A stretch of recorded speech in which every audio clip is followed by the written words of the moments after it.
Brian, just another year where a new quarterback is going to be under center for you. How does it feel going into this one with a little bit of a younger feel with an Anthony Richardson coming in instead of the veteran presence? I think they've been great.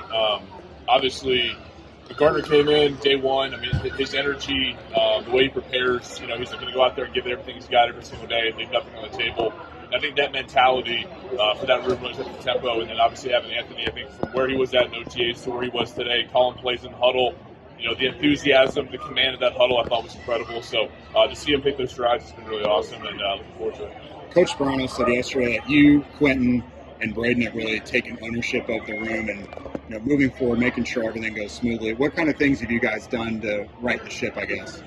I mean, I think it was just a reset after last year, coming back together and saying, as crazy as last year was, all the things that were transpiring, we knew that we're still the same players, right? We still have the same guys in this room. We can go do what we wanted to do. The first half of Minnesota, we did what we wanted to do. These games, and we look back at the film, I thought Tony did a great job of highlighting a lot of the plays that we had last year. He's like, it's not all bad. It's like, you have some miscommunication breakdown, stuff like that happens, and it gets, blown out of proportion. But it's like, you turn on the other plays that nobody talks about, but we're dominating. So this is what you have to go do. And I think that he's been a great factor in that room just to bring us all back and, give us that bond, that band of brother mentality of going back out there and just doing it for each other. It's been awesome.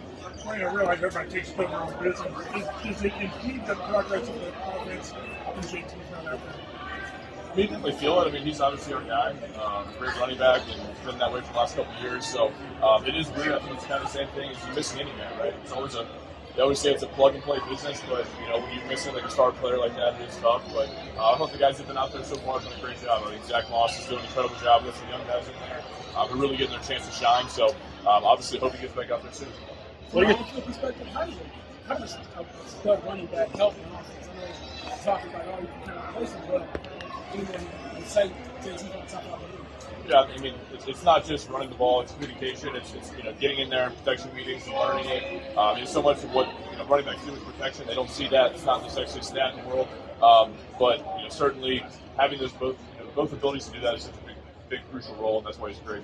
What are your thoughts? thoughts? What have you seen from the young guys in Fries and Raimann? It's been great. I mean, just everybody in the room, right? It's a place that guys want to come to right now. It's a place that that we love, right? It's that sacred room that we didn't have the last couple of years. I thought it's just been amazing to be back with you guys. And obviously training camp's so special because you're really growing the entire offensive line together, right? It's the young guys we're bringing along. It's the guys that have been there for a long time, like me, you, Braden. Just building it out. That's what's awesome about it. What kind of adjustments have you had to make with the entirely new offensive staff and new offensive line coach even on your part? I mean, it's just kind of the game. It's part of the NFL. I mean, it's luckily Shane's come from the Eagles where it's not too different, but I think Tony's done a great job of listening to players too. I think that's a hugely missed point in the NFL as far as coaches goes. Is you get to let players play, and they've learned through experiences. He doesn't have all the answers. We don't have all the answers, so it's always a collective peer-to-peer collaboration. And at the end of the day, he's the coach. We listen to him, but I thought he's done a great job of listening to us and seeing input on our part, just collective talking. That's how you get better. It's how we grow. Do you see a little bit of Nick Sirianni and Shane? Do again? Do you see a little bit of Nick Sirianni and Shane? Yeah, I do. Yeah, I mean, it's. I always think about what it'd be like to have both those guys in the room. I mean, I think at one point those two and Frank were all together, so it's cool. And I mean, we just love Shane so much. It's awesome. If there's one word to describe this year's line, what is that? I mean, I'd say beast comes to mind. After last year, I think that we all kind of took a couple steps back from the game. We didn't really talk to each other for a week or two, and I think that we needed that to really think about last year and the last couple of years and how they've gone. And when we came back in the beginning of April, mid-April, the energy in the place had changed. I could tell as soon as we walked in, guys were happy to be back. Guys were ready to go back to work. And I mean, it's probably hard for you guys to see it and write a paper about it, but being in that room every day in the last 4 months, seeing the room develop and getting back to where it was before, it's been really special. So that's the word. Is there a strong camaraderie outside of the practice field? Is there a strong camaraderie outside of the practice field? You guys get together? Oh yeah, it's got to be. I mean, it's always been that way.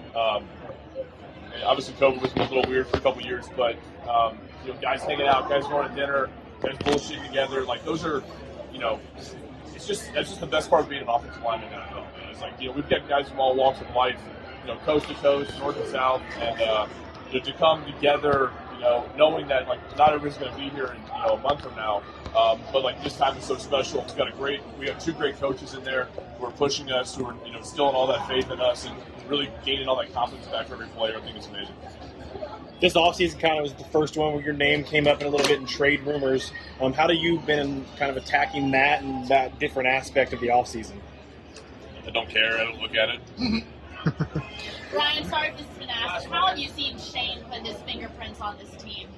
It's been amazing. I mean, I think two things come to mind is just the execution, and then also just competing and having fun. I mean, a guy like that, he understands what it takes to get to that level. Like, look at their, the season last year that they had. The first year they got to Philly, when they started out a little slow and everybody was doubting them, right? To come back from that.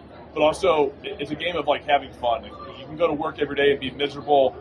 Things aren't going great, this and that, and that's an awful place to be around. But Shane's, he mixes in the competitive fun, the greatness, the excellence he's going to hold every guy to, and also, like, calling out everything that's small, right? If you're missing something here, if it's a walkthrough and there's a bad snap or we're not in the right formation, like, that's going to get called out. And that's how you hold guys accountable. That's how you get better as a team. All right, thanks, guys. Thanks, Ryan.